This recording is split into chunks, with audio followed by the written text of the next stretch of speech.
Let's talk about the commander component of EDH. A commander is one specific legendary creature that your deck is built around.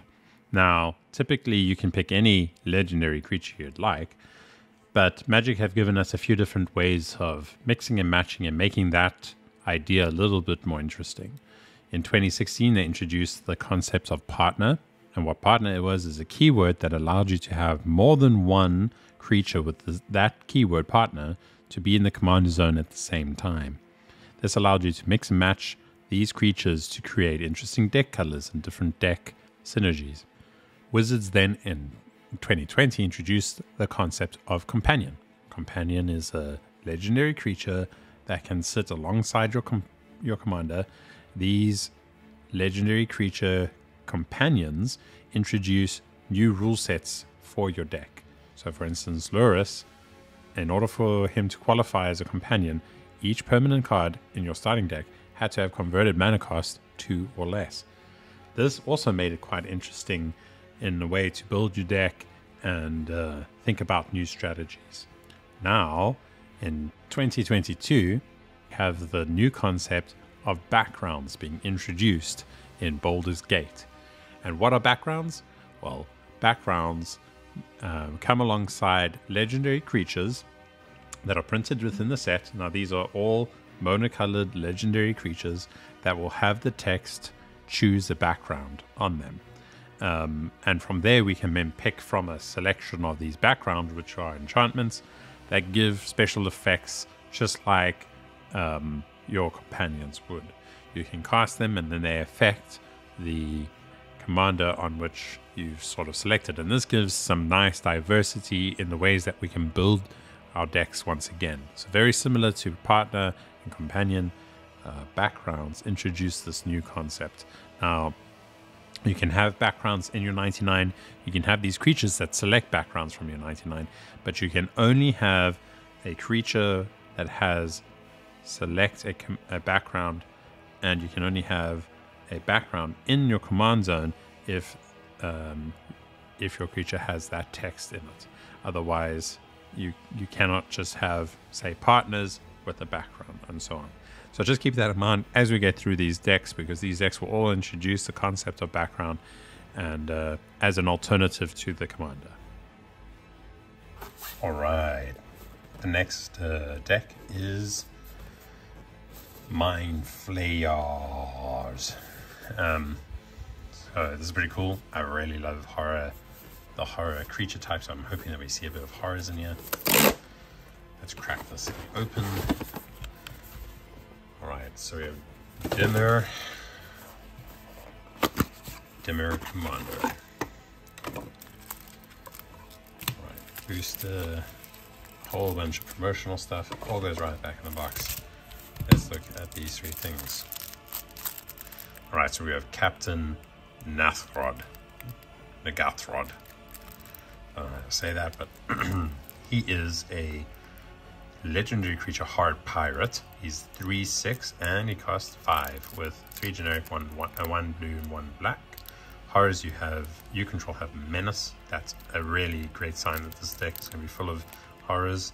Whenever a horror you control deals combat damage to a player, that player mills that many cards with mill sub-theme, and at the beginning of your end step, choose target artifact or creature card in an opponent's graveyard that was put there from their library this turn, put it onto the battlefield under your control.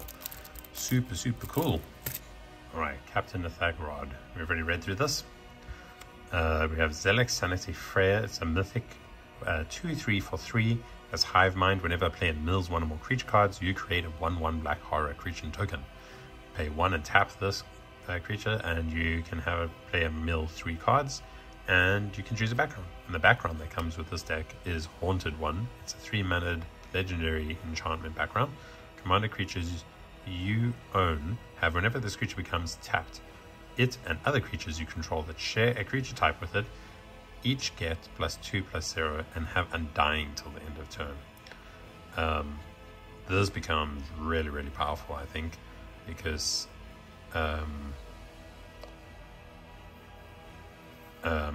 you can sort of manipulate the board with those tap effects to sort of negate some of the different board wipes that are exist in the format. All right, pretty interesting package. Let's dive into the actual deck. All right, in terms of land package, there are 38 lands in this deck, and you can see large complement of basics. These basics all have some flavor text to them. It's not the first time they've done it, but really cool that they have that. We have Temple of the False God, Tainted Isle, Rogue's Passage, sneaky, something's going to come and get you. Port Carfell, Path of Ancestry, which tells me that there's going to be some sort of big theme around a creature type.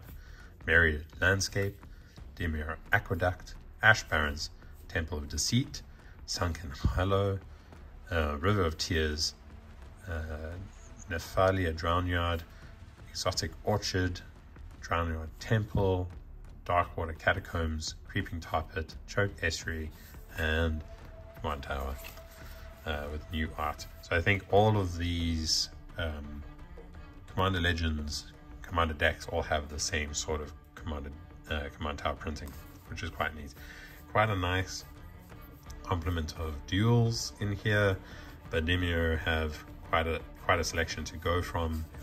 Nothing sort of caught me off guard here. Yeah, very interesting.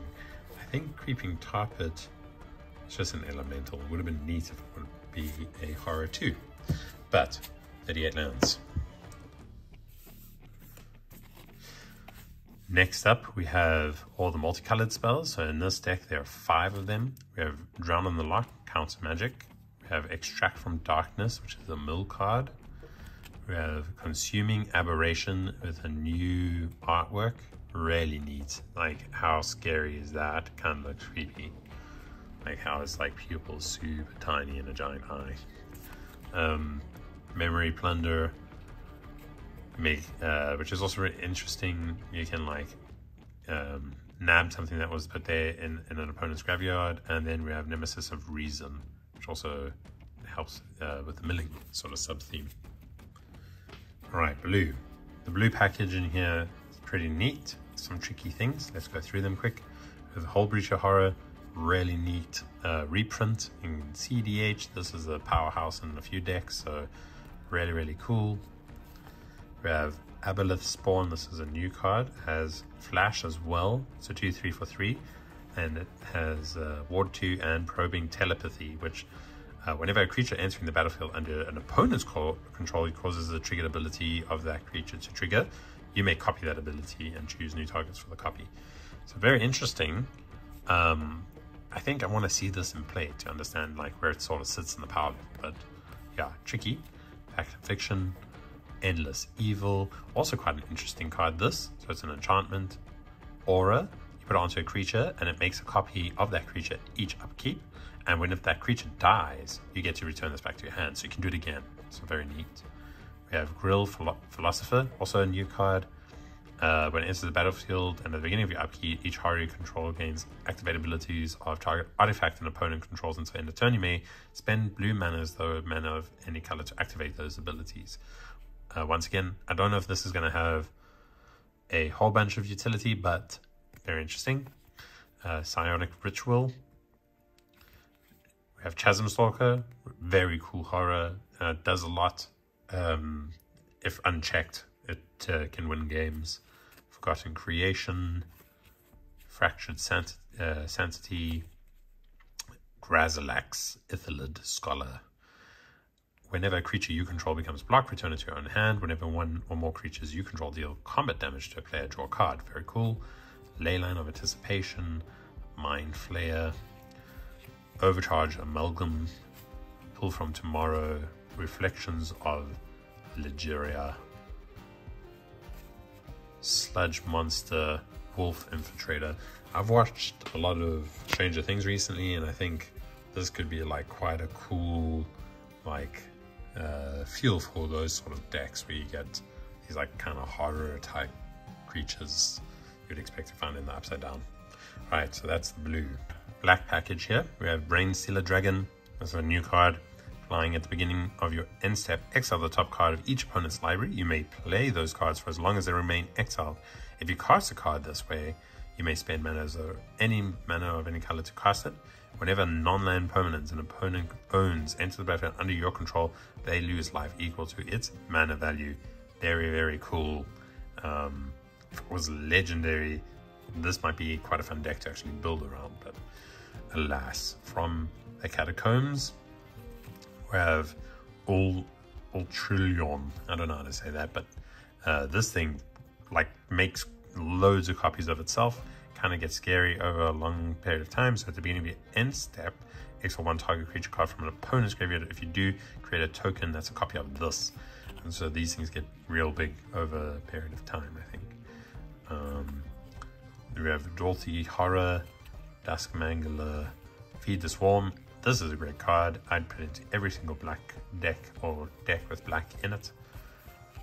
Phyrexian Rager, Plague Spitter, Ravenous Chupacabra, Siphon Mind, Black Market, Crippling Fear, bit of a board wipe there, Current's Call, some nice removal, Dark Hatchling, Ross Harvester, Guilt Feeder, Hex, Haunted Horror, Ingaruk's Wake, Night Howler, and Nilith.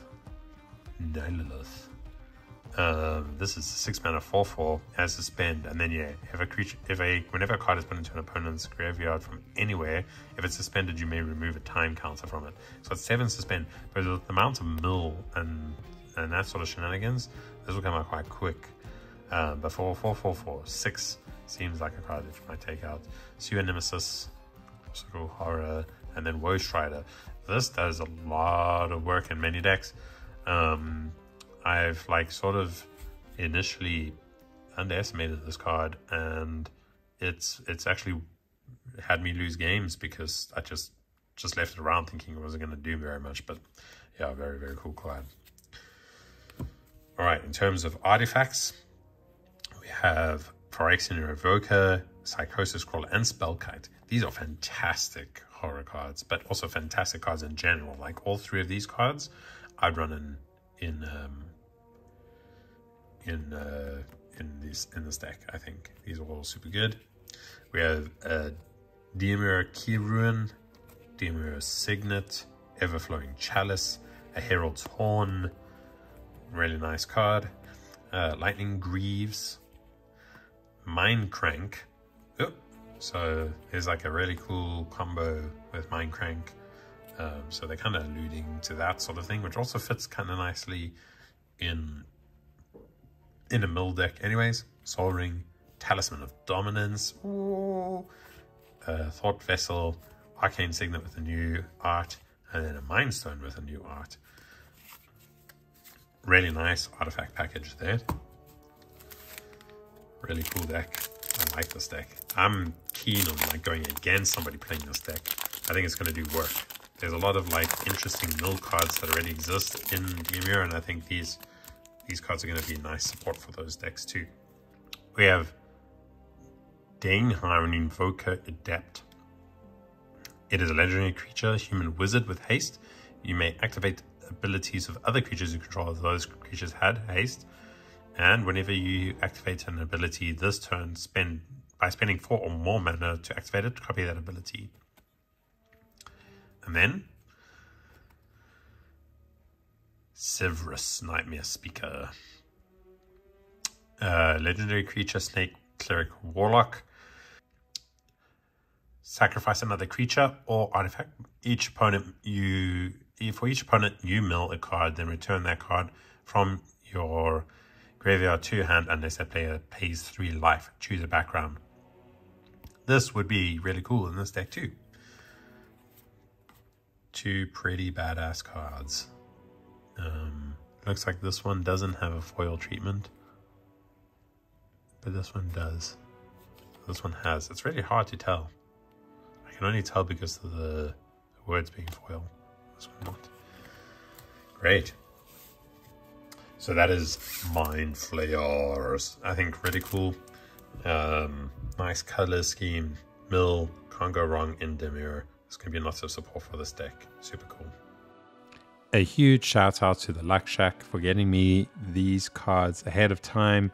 I know as we speak, they should all be available on the Luxshacks website. They should be preloading them already.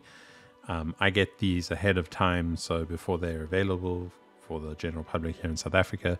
If you'd like to pick up any of the singles or one of the Precon decks, you can get that at the Luxshack. You can find a link in the description below. If you enjoy this content, hit subscribe and like the video. And if you have any comments, drop those below. I like reading through those, and it really shows that I'm heading in the right direction. So any of that sort of comment or any suggestions goes a long way. Thanks for watching. Until next time.